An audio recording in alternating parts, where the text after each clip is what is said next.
Doctor को लेकर आई पिंकी ने जब ये सब सुना तो वहीं बैठकर रोने लगी।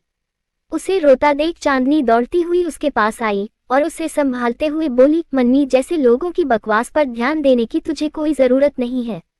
तू क्या है, ये मुझसे और हमारे परिवार वालों से बेहतर कोई नहीं जानता। इस वक्त अंकल की तबीयत ठीक नहीं है, हमें सिर्फ उनके बारे में सोचना चाहिए।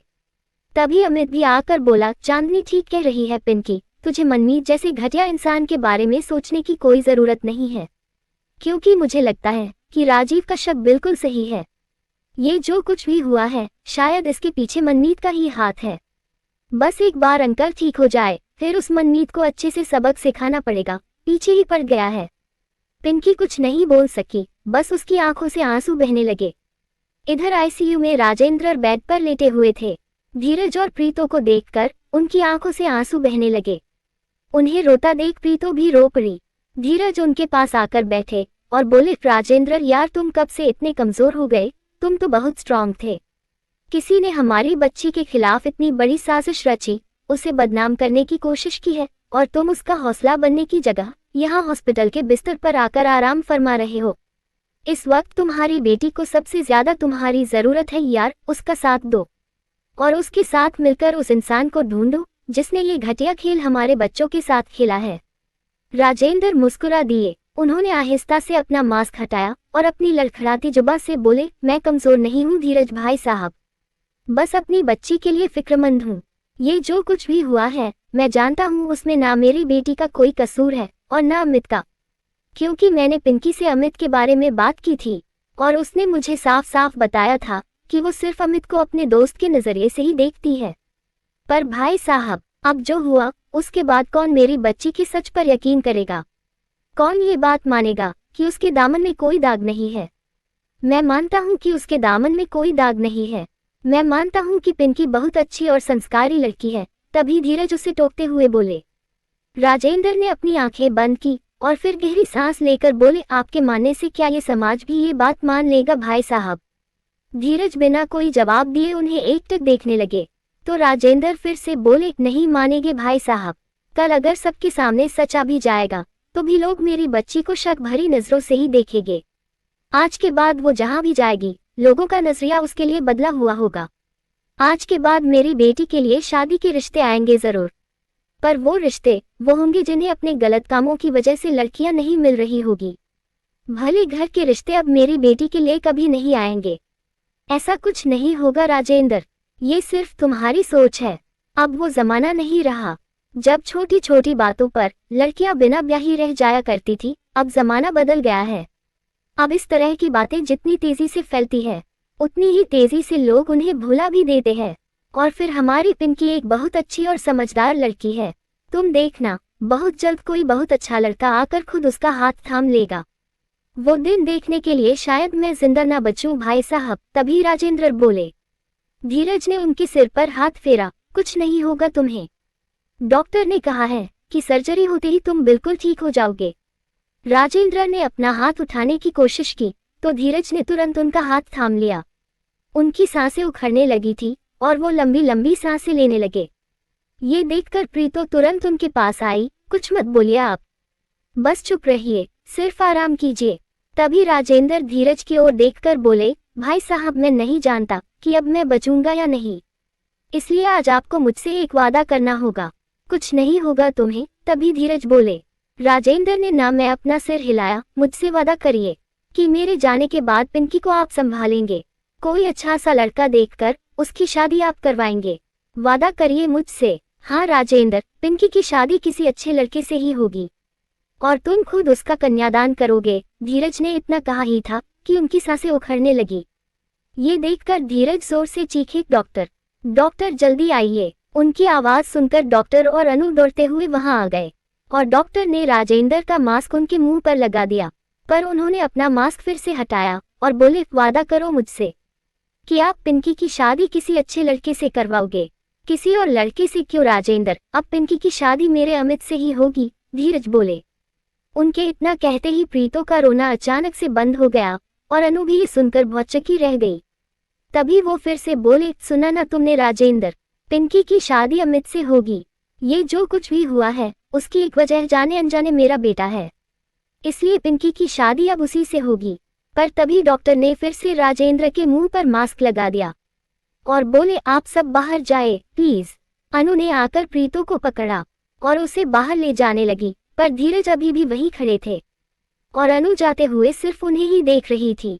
उन्होंने भी उसकी ओर देखा, पर फिर तेजी से आईसीयू से बाहर चले गए। अनु प्रीतो को बाहर लाते हुए मन ही मन बोली, ये आपने राजेंद्र भाई साहब से कैसा वादा कर दिया है? उनकी बेटी की जिंदगी बर्बाद होने से बचाने के लिए आपने अपनी बेटी की जिंदगी दांव पर लगा दी। अमित अनाया से प्यार करता है और वो ये शादी कभी नहीं करेगा। प्रीतो और अनु को बाहर आते देख पिंकी तुरंत उनके पास आई। माँ पापा ठीक है ना? प्रीतो कुछ नहीं बोली, बस उसका रोना बढ़ गया। पिंकी ने अनु की ओर देखा तो वो उसके सिर पर हाथ फेरकर बोली, डॉक्टर चेकअप कर रहे हैं बेटा, सब ठीक हो जाएगा। ये सुनकर पिंकी ने सुकून की सांस ली और अपनी माँ को वही बेंच पर बैठाकर बोली, आप बैठिए माँ, मैं आपके लिए पानी लेकर आती हूँ। मैं ले आता हूँ। तभी पास खड़ा अमित बोला और पानी लेने चला गया। उसके जाते ही अनु की नजर चांदनी पर पड़ी। उसके सिर पर बंदी पट्टी देखकर अनु तुरंत उसके पास आकर बोली, ये क्या हुआ तुझे? चांदनी नजरें झुकाकर बोली, कुछ नहीं चाची, वो थोड़ी चोट लग गई है। राजीव ने आगे बढ़कर अनु को सच बताना चाहा, पर तभी चांदनी ने उसे इशारा करके रोक दिया। राजीव को ना चाहते हुए भी चुप रहना पड़ा। वो मन ही मन बोला, बहुत हो चुका। मनमीत को हल्के में लेकर मैंने शायद बहुत बड़ी गलती कर दी। मुझे उसे उसी दिन उसकी औकात बता देनी चाहिए थी, जिस दिन पिंकी की सगाई में उसने पहली बार ड्रामा किया था। आज उसकी वजह से इतना कुछ हो गया। उसने ये जो कुछ भी किया है शायद चांदनी से बदला लेने के लिए किया है, पर अब बस बहुत हुआ। अब मुझे उसे सबक सिखाना ही होगा। उसके मुंह से ही उसके गुनाह कबूल करवाने होंगे मुझे। कुछ देर बाद डॉक्टर आईसीयू से बाहर आए। उन्हें देखते ही सब उनकी ओर दौड़ पड़े। धीरज ने डॉक्टर से पूछा, डॉक्टर साहब राजेंद्र ठीक है ना? डॉक्टर उनके कंधे पर हाथ रखकर बोले, नहीं, उनकी हालत ठीक नहीं है, सर्जरी करनी होगी उनकी। पर उसके पहले हमें उनके कुछ टेस्ट करने होंगे। टेस्ट की रिपोर्ट आने के बाद भी पता चलेगा कि सर्जरी कब की जा सकती है। कल दोपहर तक सारे टेस्ट हो जाएंगे और कल शाम तक उनकी रिपोर्ट्स भी आ जाएगी। अगर सब कुछ ठीक रहा तो परसों सुबह 6 बजे उनकी सर्जरी होगी। ये सुनकर सब एक दूसरे का चेहरा देखने लगे। तभी डॉक्टर धीरज से बोले, आप आइए मेरे साथ, आपसे कुछ बात करनी है। हाँ, धीरज तुरंत उनके साथ चल दिए। राजीव भी उनके पीछे ही चल दिया, पर वो कुछ कदम ही चला था कि उसके फोन की बेल बज उठी। संजना की कॉल देखते ही उसने कॉल रिसीव की और बात करते हुए धीरज के पीछे जाने लगा। हेलो संजना, तुम्हारी आवाज नहीं आ रही है, मैं तुम्हें कॉल बैक करता हूँ। इतना कहकर वो तेजी से हॉस्पिटल से बाहर आया और संजना से फोन पर बात करने लगा।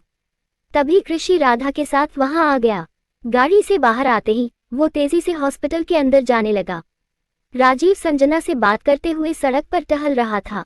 तभी अपनी गाड़ी में बैठे मनमीत की नजर उस पर पड़ गई। वो भी अपने डैड से फोन पर बात कर रहा था, पर राजीव को देखते ही वो फोन पर बोला, मैं आपको थोड़ी देर में कॉल करता हूँ डैड। इतना कहकर उसने कॉल कट कर दी और मन ही मन बोला, बहुत शौक है ना तुझे मेरे रास्ते में आने का राजीव, तो अब देख मैं तेरा क्या हाल करता हूँ। इतना कहकर उसने अपनी गाड़ी स्टार्ट की और स्पीड बढ़ाकर तेजी से राजीव की ओर बढ़ने लगा। फोन पर बात कर रहा राजीव संजना से बोला, आई एम सॉरी संजना, पर मैं कल नहीं आ सकता। मेरी दोस्त के फादर हॉस्पिटल में है, उनकी सर्जरी है परसों, इसलिए अगले कुछ दिन सारा काम तुम्हें ही संभालना होगा। संजना कुछ कहने जा ही रही थी कि तभी राजीव की नजर तेजी से अपनी ओर आ रही मनमीत की गाड़ी पर पड़ी और इससे पहले कि मनमीत उसे कोई नुकसान पहुंचा पाता, राजीव गाड़ी के सामने से हट गया। मनमीत ने अपनी गाड़ी पर ब्रेक लगाकर गुस्से में अपनी गाड़ी के स्टीयरिंग पर हाथ मारा, डैम, और पलटकर राजीव की ओर देखा तो उसे वो कहीं नजर नहीं आया। ये कहाँ गायब हो गया, वो मन ही मन बोला। और फिर उसने सामने देखा तो राजीव उसकी गाड़ी के ठीक सामने खड़ा था। उसकी आंखें खुली की खुली रह गई। उसने तुरंत अपनी गाड़ी स्टार्ट करनी चाही, पर तभी राजीव ने दौड़कर उसकी गाड़ी का डोर खोला और उसकी कॉलर पकड़कर उसे गाड़ी से बाहर खींचकर बोला, क्या लगा तुझे कि तू मुझे जान से मारने की कोशिश करके बचकर निकल जाएगा? छोड़ो मुझे, पागल हो गए हो क्या? मैं क्यों तुम्हें मारने की कोशिश करूंगा? वो तो तुम अचानक से मेरे सामने आ गए तो मैं गाड़ी संभाल नहीं पाया। मनमीत ने अपनी सफाई दी। राजीव ने उसके पेट में बहुत जोर से अपने पैर का घुटना मारा और बोला, ये झूठ जाकर किसी और के सामने बोलना, मेरे सामने नहीं, क्योंकि चांदनी की तरह मैं भी तेरी असलियत बहुत पहले जान चुका था। बोल, ये सब तूने ही किया है ना, बोल। तभी मनमीत ने उसके मुंह पर मुक्का मार दिया। राजीव ने गुस्से में अपने हाथ की मुट्ठी बांधी और फिर उसे मारना शुरू कर दिया। उसने उसे बहुत बुरी तरह मारा और बार बार उससे सच उगलवाने की कोशिश करता रहा, पर मनमीत ने अपना मुंह नहीं खोला। राजीव उसका मुंह पकड़कर बोला, आखिरी बार तुझसे पूछ रहा हूँ, ये सब तूने ही किया है ना। मनमीत ने इस बार भी अपना मुंह नहीं खोला तो राजीव ने फिर से उसे मारना शुरू कर दिया। सड़क पर आते जाते लोग उन्हें ही देख रहे थे, कुछ तो उनका वीडियो भी बना रहे थे, पर किसी ने उन्हें रोका नहीं। जब मार खा खाकर मनमीत की हालत खराब हो गई तो राजीव उसे धकेलते हुए बोला, आज के बाद मुझसे उलझने की गलती मत करना मनमीत, वरना अगली बार तुझे अपने पैरों पर खड़ा रहने लायक नहीं छोड़ूंगा, समझा। इतना कहकर वो वहां से जाने लगा, पर 2 कदम चलकर उसके कदम रुक गए और वो पलटकर मनमीत से बोला, मैं जानता हूँ मनमीत, ये जो कुछ भी हुआ है उसके पीछे कहीं ना कहीं तेरा हाथ जरूर है, इसलिए आज इस पल के बाद मेरी नजरें सिर्फ तुझ पर रहेगी। तेरी एक छोटी सी गलती और तेरा काम तमाम हो जाएगा। आज के बाद चांदनी और पिंकी के आसपास भी मत भटकना। अगर मैंने तुझे उनके आसपास देख लिया तो तू जिंदगी में दोबारा किसी को देखने लायक नहीं रहेगा, और इससे मेरी धमकी मत समझना, क्योंकि मैं धमकी नहीं देता।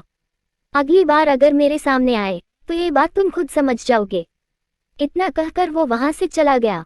दूसरी ओर राधा प्रीतो के पास बैठी उसे दिलासा दे रही थी, पर अनु बहुत परेशान थी। उसे समझ नहीं आ रहा था कि अमित को कैसे बताए कि उसके पापा ने राजेंद्र से क्या वादा कर लिया है।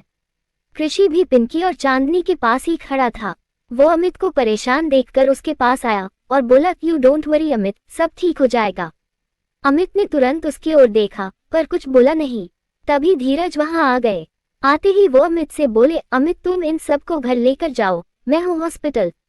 रात को हॉस्पिटल वालों ने सिर्फ 2 लोगों को ही यहाँ रुकने की इजाजत दी, इसलिए तुम सब घर जाओ, मैं रुकता हूँ यहाँ। नहीं पापा, आप सब घर जाए, मैं और राजीव यहाँ रुकते हैं। तभी अमित बोला।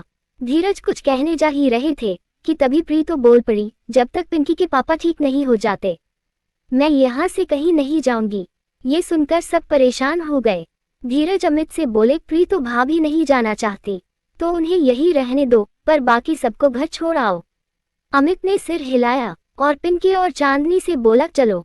पिंकी ने रोते हुए ना में अपना सिर हिला दिया, पर चांदनी ने उसे चलने का इशारा किया। जाओ बेटा, हम हैं यहाँ, तुम्हारे पापा को कुछ नहीं होगा, वो बहुत जल्द ठीक होकर घर लौट आएंगे। चांदनी बेटा, पिंकी को अपने साथ ही रखना और घर ले जाकर इसे कुछ खिला देना, धीरज बोले। चांदनी ने आहिस्ता से हाँ में अपना सिर हिला दिया। धीरज फिर से आईसीयू की ओर बढ़ने लगे। उनके जाते ही कृषि पिंकी के पास आकर बैठा और बोला, पिंकी तुम अपने माँ और पापा का सपोर्ट सिस्टम हो, इसलिए तुम्हें खुद को मजबूत बनाना होगा, तुम्हें उन्हें संभालना है, इसलिए घर जाओ और थोड़ा रेस्ट करो और सुबह सूरज की एक नई किरण के साथ लौटना। तुम देखना सब अपने आप ठीक हो जाएगा। उसकी बातें सुनकर पिंकी उसकी ओर देखने लगी। कृषि मुस्कुरा दिया, घर जाओ, चल पिंकी। चांदनी उसे उठाकर बोली और उसे अपने साथ ले गई। उनके जाते ही कृषि धीरज के पास आकर बोला, अंकल इस हॉस्पिटल में मेरे दादू की बहुत जान पहचान है, वो थोड़ी देर में यहाँ आ रहे हैं, आप देखिएगा। अंकल का ट्रीटमेंट इंडिया के बेस्ट डॉक्टर करेंगे और वो बहुत जल्द ठीक हो जाएंगे। ये सुनकर धीरज ने मुस्कुराने की कोशिश की। लेखिका कविता वर्मा। अगर आपको मेरी लिखी कहानियाँ पसंद आ रही है और आप इस कहानी को आगे भी पढ़ना और सुनना चाहते हैं तो मेरे चैनल को लाइक करें, शेयर करें और आज ही सब्सक्राइब भी करें। Thank you for watching this video.